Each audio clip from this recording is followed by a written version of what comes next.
Well, I'm Shara Campsall, and I played Mary in Melville Boys for Langham Court Theater. I'm a pharmaceutical rep for Servier Canada, and I'm a mom of two young boys, 4 and a 6-year-old.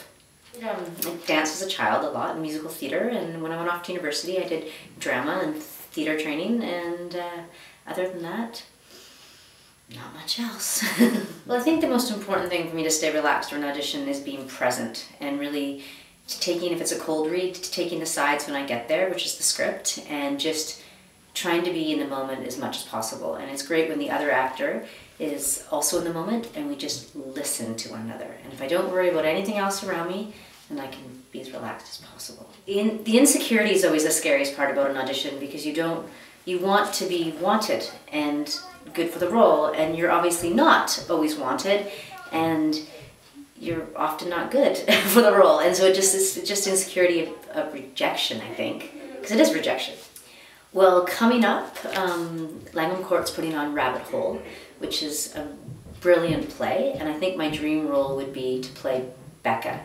I saw it on Broadway when Cynthia Nixon played Becca in Rabbit Hole, and I've seen the film version, and Nicole Kidman played, and it's a really challenging role that I want badly. I think when you do a 2 to 3 week run of a show, there's times where you feel tired, and often we discuss the middle of a run kind of lag, and you have to find ways to pick yourself up.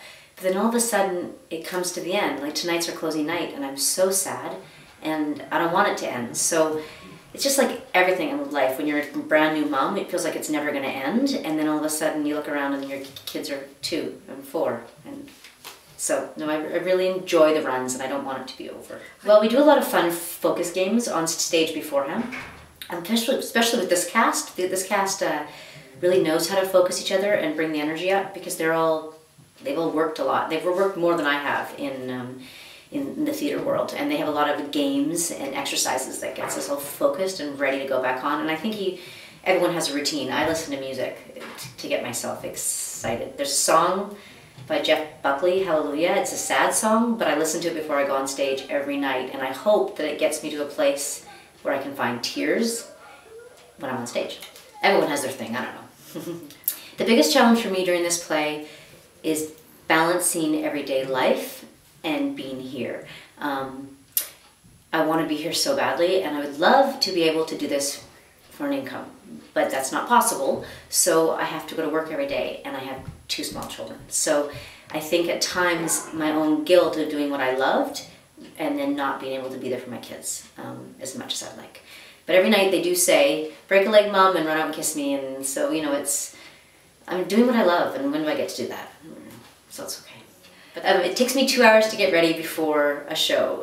It doesn't always take that long, but our call time is 7 o'clock and a show is for 8, but I get here by 6, sometimes 5:30, because I have to put rollers in and makeup, and then we do the focus exercises, and we warm up our voices, and there's always stuff going on. And also it takes time to leave everything else behind. Working with Tony's been a real gift. He has come from such a talented theater background, from a great school in the UK, and he had tidbits of knowledge that I don't think I could have gotten from anyone else. And he's also fun and supportive. I always felt like he took a chance on me, because I had left theater years ago and gone into film and haven't been on the stage. This is my first community theater production in over a decade. And he took a chance on me, and he said he didn't. He said he knew from the moment he saw me. But so I just feel really lucky. I just feel grateful for him and his encouragement. One gets paid? No. The difference between a working actor and a wannabe, one of the word wannabe, I think most people who consider themselves an actor or an artist, in whatever form that is, wants to get paid for what they love to do. And I just, more than anything, would love to be able to get up in the morning, read scripts, and book jobs and pay bills. That's just not always possible for everybody. And then if you want balance, we live in Victoria. There's not a lot of work here, so you would have to move to Vancouver and elsewhere. And so I think the only difference is somebody gets paid and someone keeps trying to get paid. That's the difference. I did forget a line in this run a couple days ago, and it's a very important cue line. It's only 2 words. Are you sure? but it stops the other actor from entering back into the cabin.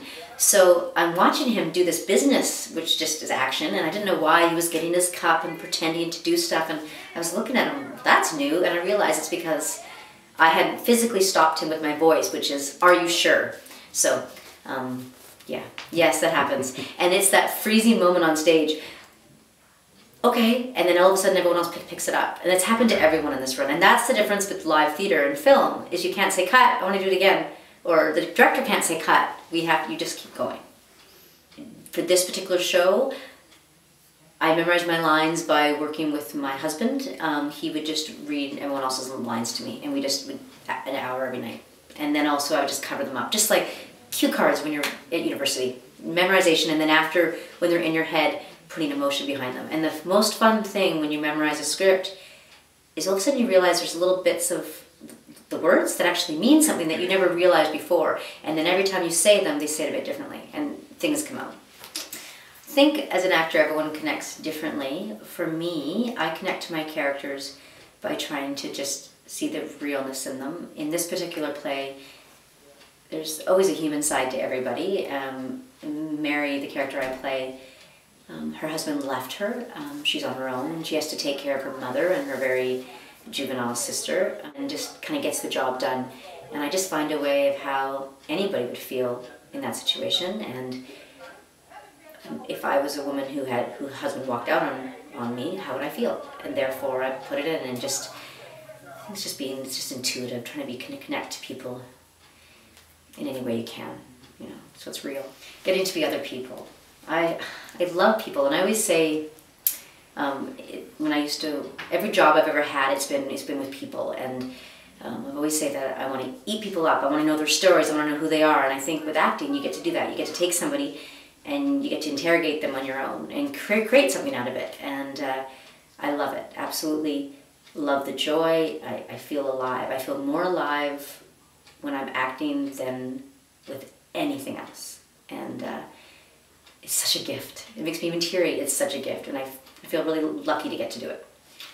I think I'm impacted personally because Norm Foster's pretty everyday. Everyone can relate to him. It's not Shakespeare. The play is not. It's not written really difficult. The language isn't difficult. Some people criticize him a lot because it's just sitcom-y and slapstick, but I think there's depth to all these people, and I think that everyone in the audience can relate to each character just a little bit, and that's the whole point, is you come to the theater to escape your own life and see somebody else's play out. And I think with this play that's the opportunity we got to do, and I think it's a good play. I mean, it's not Shakespeare, but I think it's good, and I think we did the best we could with what was given to us. In my dream world or reality do I see myself? Would I see myself in 10 years? In my dream world versus my reality world? I see myself raising my children, but in my dream world, I'll be getting paid to do this. And I know that as every decade goes by, I'm not a young woman anymore, and I know that, but I don't want to give up. So I hope to be able to make a living out of acting. That would be my dream come true.